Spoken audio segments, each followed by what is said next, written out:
हम पूर्वी दिल्ली के तिल्लोपुरी में मौजूद है। यहाँ पर ये बंसल प्रॉपर्टीज का कार्यालय है। बात करेंगे हम दिल्ली शासन और प्रशासन की। आज हमारे साथ दीपक बंसल जी हैं। ये धार्मिक कार्यों में हमेशा सदैव अग्रसर रहते हैं। इनको धार्मिक काम की सूचना मिलते ही सबसे पहला कदम इनका धार्मिक कार्य की तरफ होता है। ऐसे शख्स के लिए 11 फरवरी को जान से मारने की धमकी मिलती है। 1.5 करोड़ रुपए की फिरौती मांगी जाती है, 1.5 करोड़ रुपए की रंगदारी मांगी जाती है और न देने पर इनको जान से मारने की धमकी दी जाती है। क्या कहना चाहेंगे, क्या कुछ कहना चाहेंगे? बंसल जी, आपका बहुत बहुत स्वागत है। प्रशासन कितना आपके साथ और क्या कार्रवाई कर रहा है? पहले तो आपके न्यूज़ चैनल को मेरी तरफ से बहुत बहुत नमस्कार। आपने पूछा कि प्रशासन क्या कार्रवाई कर रहा है। जी, बस मैं इतना कहना चाहूँगा कि मुझे लगता है कि सच में अगर उस कॉलर की चली तो वो या तो मुझे अभी थोड़ी देर बाद मार देगा या उस तक चंद घंटों बाद मार दे, क्योंकि वो कॉलर सीधा कहता है या तो मुझे पैसा दे दो, अगर आप पैसा नहीं दोगे तो तुम्हें मार देंगे, तुम्हारे परिवार को मार देंगे। और जब मैं कानूनी रास्तों का इस्तेमाल करता हूँ जी, मैं कोर्ट चला गया जी, मैं थाने चला गया, मैं एसीपी साहब से मिला, एसएचओ साहब से मिला, डीसीपी साहब से मिला, सीपी साहब के यहाँ एप्लीकेशन लगा के आया, एलजी साहब के यहाँ एप्लीकेशन लगा के आया, लेकिन अभी तक बहुत निराश हूँ।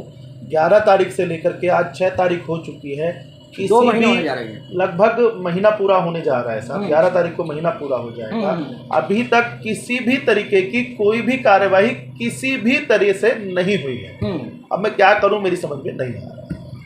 अगला कदम क्या होगा इस कार्य को लेकर के जो आपको धमकियां मिल रही हैं, रंगदारी आपसे बराबर मांगी जा रही है? परसों भी आप बता रहे हैं, परसों के दिन भी आपके पास कॉल है। क्या ये फोन नंबर अदल बदल के आते हैं, एक ही नंबर से कॉल आता है? मैं बताऊं, मेरे पास 2 नंबरों से अभी तक रंगदारी मांगी जा रही है जी, और 2 नंबरों से में से भी 1 नंबर से मुख्यतः बार बार रंगदारी मांगी जाती है। वो व्यक्ति बार बार मुझे धमकी देता है, बार बार मेरी भावनाओं से खेलता है। कभी वो मेरी कमजोरी मेरे बच्चों में देख लेता है, कभी वो मेरी कमजोरी मेरे भाई में देख लेता है, कभी मेरे माँ बाप में देख लेता है। लेकिन साहब आज मैं इतना परेशान हूँ। उम्मीद फिर वही बात है, मरता क्या नहीं करता। उम्मीद तो मुझे प्रशासन से ही करनी पड़ेगी साहब, क्योंकि हम और आप जब रहते हैं तो लोकतंत्र में रहते हैं। लोकतंत्र की एक शासन प्रणाली है, उसके अलावा तो कुछ और हम और आप कर नहीं सकते हैं। बाकी आपके माध्यम से, न्यूज़ चैनल के माध्यम से कहना चाहूँगा, अगर मेरी किसी तरीके से कोई मदद हो सके तो आप लोग मेरी मदद करें। आपने अपनी एप्लीकेशन में मुकेश कपूर का जिक्र किया है जी। कौन है मुकेश कपूर और क्या है उनसे आपका रिश्ता? मुकेश कपूर जी मेरे पूर्व पार्टनर रह चुके हैं साहब, और मुकेश कपूर जी को शायद एक्सपायर हुए भी 1.5 साल हो चुका है। उनसे मेरा कहीं कोई लेना नहीं है, देना नहीं है। उल्टा मुझे उनसे 22 लाख रुपए के लेने थे, लेकिन जब वो भगवान के पास चले गए तो मैंने सोचा वो चले गए, पैसा भी चला गया। तब से लेकर आज तक ये मामला बिल्कुल शांत था। मेरे पास ना कोई खबर थी, ना कोई लेना था। उनके परिवार से मेरे अच्छे संबंध थे। आज जो कॉलर है वो कहता है कि नहीं, आपको उनके पैसे देने हैं साहब। मैं क्या कहूँ, मुझे समझ में नहीं आता। इसमें मुकेश कपूर जी का कोई लेना देना नहीं है। कॉलर सिर्फ उनके नाम का दुरुपयोग कर रहा है और मुझे परेशान कर रहा है, मुझे जान से मारने की धमकी दे रहा है। मैं फिर एक बार आपसे वही कहूँगा कि सिर्फ फिरौती की कॉल है। इसको लोग तरह तरह का रंग दे रहे हैं, रंग देने के कोई फ़ायदे नहीं है।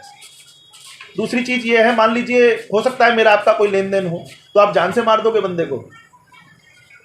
आप जान से मार दोगे या उसके लिए कानून के पास जाओगे, थाने जाओगे, पुलिस जाओगे, कोर्ट जाओगे, कचहरी जाओगे? साबित तो करोगे ना भैया, या ऐसे कुछ भी मार दोगे आप किसी को भी? तो इसलिए मैं बहुत ज़्यादा तो बंसल जी 25 दिन हो गए, 25 दिनों में कितने बार कॉल आई? लगभग 25 दिनों में मेरे पास कम से कम 15 बार कॉल आ चुकी है जी, और 15 के 15 बार अलग अलग लोगों ने मेरे से बात करी है, अलग अलग ढंग से बात करी है, अलग अलग गैंगों का नाम लेके बात करी है। मेरी समझ में नहीं आ रहा कि मैं क्या करूं। बस मेरी फिर भी वही बात है, फिर मैंने अभी कहा कि मेरी मजबूरी फिर यही है कि मुझे तो डिपेंड प्रशासन पे होना पड़ेगा। मेरी 56(3) की एप्लीकेशन 13 तारीख के लिए पेंडिंग है, तो शायद पुलिस जल्दी कुछ करे, इसके लिए जल्दी कोई समाधान निकाले, यही मुझे उम्मीद है। कानून पर भरोसा है ना पूरा? अगर कानून पर हम भरोसा नहीं रख पाएंगे तो शायद हम घर से नहीं निकल पाएंगे साहब। कानून पर हमें पूरा भरोसा था, है और रहेगा, क्योंकि कानूनन प्रणाली के अंदर भी हमारा लोअर कोर्ट है, उससे ऊपर भी कोर्ट है, उससे ऊपर भी कोर्ट है, उससे ऊपर राष्ट्रपति हैं। तो मैं हर प्रकार से अपने अधिकारों का इस्तेमाल करूंगा। और बड़े से बड़े अधिकारियों पे जाऊंगा, कोई तो सुनेगा। लोकतंत्र है, शायद कोई ऐसा सुनने वाला हो जो हमारी बात को सुने। पिछले दिनों आपने डीसीपी कार्यालय पर प्रोटेस्ट किया था और हमारे सामने भी आश्वासन दिया गया था आपको, उसमें तो उसके बाद क्या हुआ? कुछ नहीं हुआ साहब, हमें केवल आश्वासन दिया गया, लेकिन आश्वासन देने के बाद हमारे आईओ साहब ज़रूर चेंज हुए। लेकिन आज आईओ साहब कहते हैं कि साहब मैं तो अपनी ट्रेनिंग में बिजी हूँ और जब ट्रेनिंग से फ्री होऊंगा तब आपके बारे में सोचूंगा। और जब मैं इस बात को लेकर के थाने जाता हूं या किसी से पूछता हूं तो हमें कहा जाता है कि आपके पास आपके डिवीज़न अफसर का नंबर है, आपके बीट वाले का नंबर है। तो मुझे ये लगता है कि शायद कि कोई गोली मारने आएगा तो मैं अपने पुलिस वाले को फ़ोन करूंगा, भाई फला आदमी मुझे गोली मारने आया, तुम आके मुझे बचा लो।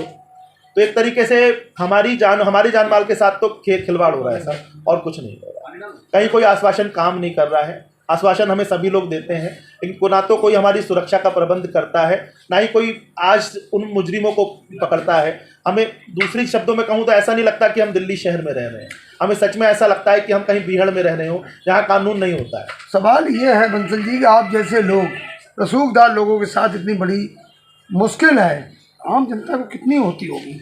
इसीलिए तो और चिंता होती है साहब कि हमारा तो फिर भी थोड़ा बहुत कानून की जानकारी रखते हैं, थोड़ा बहुत पुलिस प्रशासन की जानकारी रखते हैं, थोड़ा बहुत सबकी जानकारी रखते हैं। तो जब हमारे जैसे व्यक्ति का ये हाल है तो शायद आम जनता को बचाने वाला तो भगवान ही मालिक है, तो इसीलिए कुछ नहीं कहा जा सकता।